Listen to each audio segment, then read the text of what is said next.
örgümüzün modelini öreceğiz hep birlikte arkadaşlar. Şişime ilmeklerimi attım. Kenar ilmeğimi aldım.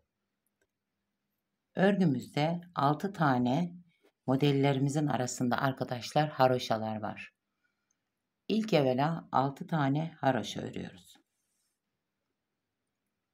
Kenar ilmeğimi aldım. Bir ilmek ördüm. 2, 3, 4, 5, 6. Haroşaları ben arka yüzünden haroşa olarak örüyorum arkadaşlar. Siz ön yüzünden örmek isterseniz örebilirsiniz. 2, 4, 6 tane kenar ilmeğimizden hariç düz ilmek ördük. 1, 2 tane düz ilmek örüyorum. 2 ilmeğimin yönünü değiştiriyorum. İkisini birlikte örüyorum. Bir tane şişime doluyorum. Bir düz ilmek örüyorum. Tekrar şişime doluyorum. 2 ilmeği birlikte örüyorum. 2 tane düz ilmek örüyorum. 1, 2, 3, 4, 5, 6 tane yine düz ilmek örüyorum. Şimdi örgümün arka yüzündeyim arkadaşlar. Kenar ilmeğimi aldım. 1, 2, 3, 4, 5, 6 tane yine arka yüzünde düz ilmek ördüm. 2 tane ters ilmek ördüm. 2 ilmeği birlikte örmüştük. O ilmeğimizi de ters ördüm. Artırma yaptığım ilmeği ters örüyorum. Ortada bir ilmeğimiz var. Ters örüyorum. Yani modellerimizin olan ilmeklerimizi ters olarak örüyoruz arkadaşlar. Şimdi yine 6 tane düz ilmek örüyorum. Örgümün arka yüzündeyim.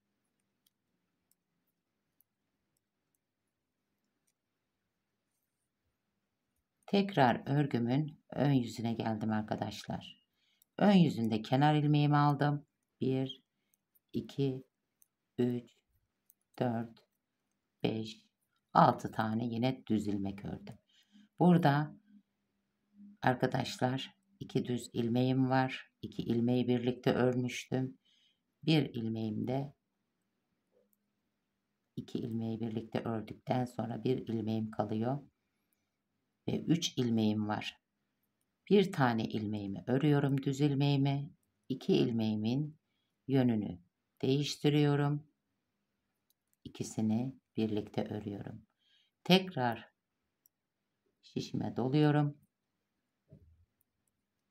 Ve artırma yaptığım ilmeklerimi örüyorum. Tekrar şişime doluyorum. 2 düz ilmeği örüyorum. Ve kalan bir düz ilmeğimi örüyorum. Ve 6 tane yine düz ilmek örüyorum arkadaşlar. Örgümüzün ön yüzündeyiz arkadaşlar. Haroşa ilmeklerimi ördüm. Ve buradaki modelimizdeki düz ilmeklere geldi sıra. 2 ilmeğim kaldı, düz ilmeğim. İkisini birlikte örüyorum. Bir tane şişime doluyorum. Ve artırma yaptığım ilmeklerimi örüyorum. Tekrar şişime doluyorum. 2 düz ilmeğimi birlikte örüyorum. Ve 6 tane yine düz olarak haroşa ilmeklerimi örüyorum. Örgümüzün arka yüzünde modelimiz belli arkadaşlar. Haroşa kısımlarını arka yüzde düz olarak, model olan kısmımızı da arka yüzünde ters olarak örüyoruz. Örgümüzün ön yüzündeyiz arkadaşlar. Modelimiz tamamlandı artık. Tekrar haroşa ilmeklerimi yine düz olarak örüyorum.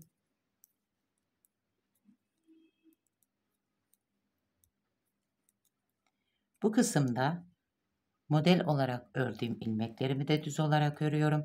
Bütün sırayı düz olarak örüyoruz ön yüzünde.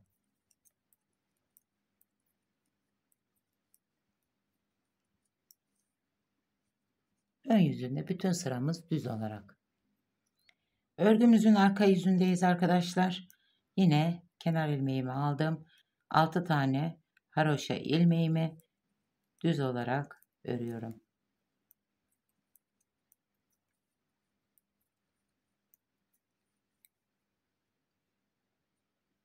Modelimizin olduğu ilmeklerimizi arka yüzünde ters olarak örüyorum.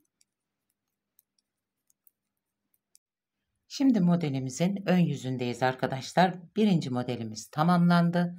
Şimdi ikinci modelimizin kurulumunu yapacağız. Yine haroşa ilmeklerimi ön yüzünde düz olarak örüyorum. Haroşa ilmeklerimi tamamladıktan sonra model kısmındaki 2 tane düz ilmek örüyorum. 2 tane ilmeğimin de yönünü değiştiriyorum.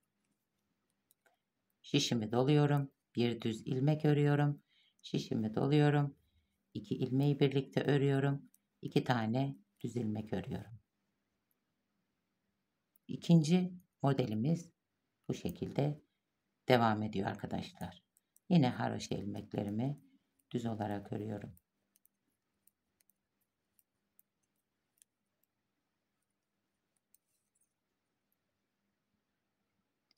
Modelimizin ön yüzündeyim arkadaşlar. Haroşa ilmeklerimi ördüm. Modelime geldim. Bir düz ilmek ördüm. Yine 2 ilmeğimin yönünü değiştiriyorum. İkisini birlikte örüyorum. Şişimi doluyorum. Artırma yaptığım ilmeklerimi örüyorum. Tekrar şişimi doluyorum. 2 ilmeğimi birlikte örüyorum. Bir düz ilmeğimi örüyorum ve haroşa ilmeklerimi örüyorum. Sıramı tamamlıyorum. Arkadaşlar modelimizin ikinci kurulumu da bu şekilde. Umarım beğenirsiniz. Kolay, örülmesi, gösterişli, hoş bir model.